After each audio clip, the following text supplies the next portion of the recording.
Good afternoon, everyone. Good afternoon. I'm standing in place of our National Business Agent, Chris Jackson. Unfortunately, he was unable to be here. And I would like to thank Calvin for this honor of being able to be invited and present in my mind a very prestigious and well worth presentation. And there is a letter from President Rolando that reads as such: Dear Brother Dent, the strength and prestige of our organization are the direct result of the selfless dedication of members like yourself, who helped it grow and who stood loyally at its side during good times and bad, never wavering in your devotion to your support. We, who are the beneficiaries of your steadfast courage over the years, will always be grateful for the legacy of achievement you have bequeathed to us. May you enjoy the benefits that go with your Gold Card membership in good health and for many years to come. As President of the National Association of Letter Carriers, I want to express on behalf of the entire membership our appreciation for what you have meant and what you mean now to the development and progress of our great organization. I am very sorry that because of the circumstances beyond my control, I cannot be with you in person to make the presentation of the Gold Card commemorating your 50 years of loyal membership in the National Association of Letter Carriers. Excuse me. However, I have asked your local branch officers to make the presentation on my behalf. With best personal wishes, I remain, sincerely, Frederick V. Rolando, President.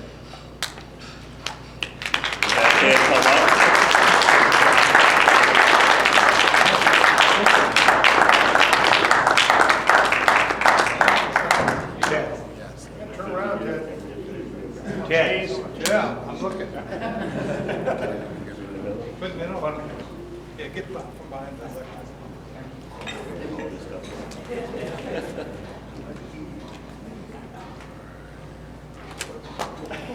Too many fingers. How's that? Cheese. One more, please. Cheese. Oreo. What? Thank you, Roger. No, it's retained. That's okay. Okay. You want to get a seat?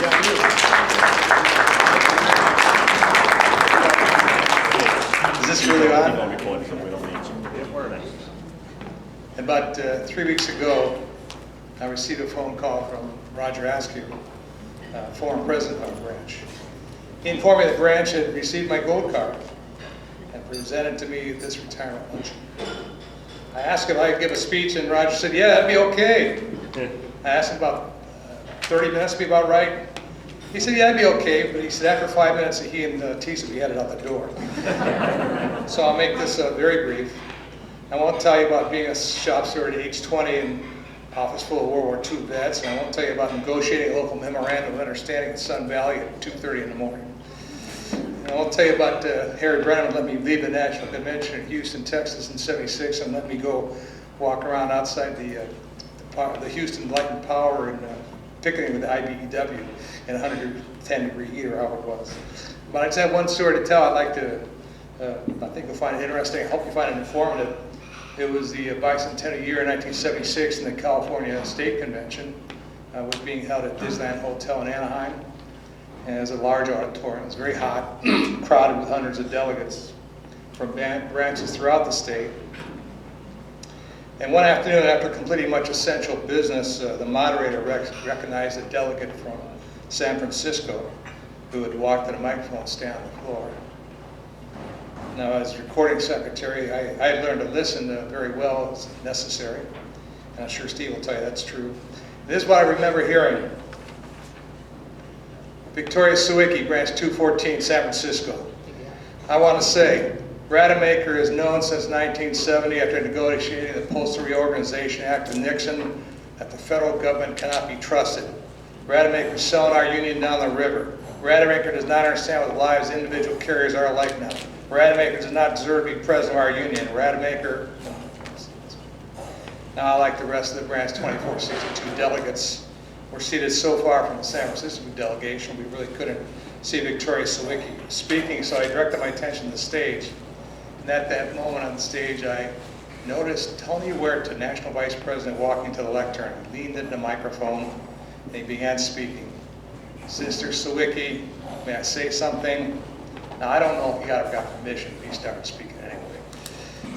Sister Sawicki, the National Association of Letter Carriers, is a union of people who carry mail. We individually share that experience, and because our jobs are so involved with emotional experiences, with the people we serve, and with each other, we have over the years developed emotional connections with each other. We have created intentional not bonds with each other. You may have some very strong points you'd like to express, and we would defend your right to speak and every member's right to speak. However, there's one point on which I'd like to disagree. Because all of us are so closely connected, we don't call our president Rademacher. We call the letter carriers who head this union, we call the letter carrier who heads this union, Brother Rademacher. So Sister Sawicki, I hope that's okay with you, because I like being James Rademacher's brother, and I like being your brother too. I hope you like being my sister. Immediately I could hear hands clapping, and I saw union brothers and sisters rising from their chairs to give a standing ovation to Vice President and brother Tony Huerta. It was a thrilling, unforgettable experience for me, and I imagine for many others. Frank might remember, Roger might remember, I don't know who else is there. Oh, Dan might have been there. Now, Roger Askew probably remembers this happening. He may remember something else. One time, Roger told me that he was an only child. Well, Roger, I want to tell you, you have 300,000 brothers and sisters, and like it or not, that includes me. So let me conclude with two quotes, one each from two of the most important people of the 20th century, according to Time magazine. Men who often marched together and often acted together as brothers. Martin Luther King and Walter Reuther, president of the UAW. First from Dr. King. We must learn to live together as brothers, or we're going to perish together as fools. And from Walter Reuther, there is no greater calling than to serve your brother, and no greater satisfaction than to have done it well.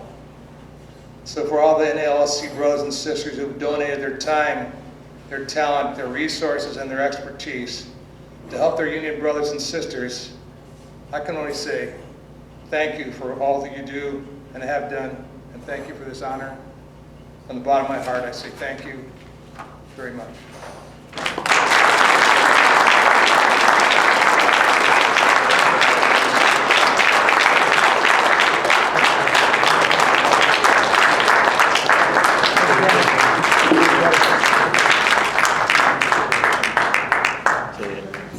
Oh, thank you. Oh, yes, I need that. All right, thank you, Ted. And it's always good to see someone who can make it 50 years as a member of any organization or anything for that matter. And it's almost like being married for 50 years, and I say almost. Okay? There's some differences, trust me. And I haven't been married 50 years yet, but I hope to get to that point one day. Right? But congratulations again to Ted and all the other Gold Card members that are in this room today and throughout the branch. Okay? I'm going to continue on, and this is where Bob was trying to rush me into here, so I'm going to go back to that point, Bob. Now we're going to get to that. Okay? We had